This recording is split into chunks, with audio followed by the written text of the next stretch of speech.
it is merely a function of leadership. It is the function of the people. Magaling ang mga Caviteño. Hindi lang magaling ang mga lumang Caviteño na dito. Magaling din yung mga bagong dumating dito. Ang mga dinadala ng mga developers katulad ng Megaworld, yung mga bagong dumadating dito, sila ang nagbibigay ng enerhiya para sa ating lalawigan. Ang Cavite ay pangat at wala ng mga kapigil. Itong September 1, magbubukas ang Calax.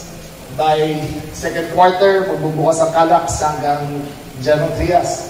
By December 2024, bukas na, connected na ang Calax Laguna hanggang Cavitex. By first quarter of 2024, mag-uumpisa na ang Cavite to Batangas Expressway.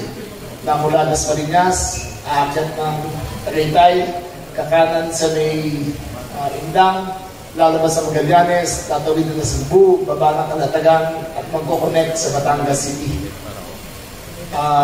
Sa first quarter of 2025 naman, mag-uumpisa naman ang connectivity ng Calax papunta ng Naik Bataan Bridge, Cavite Bataan Bridge, na matatapos ng 2028.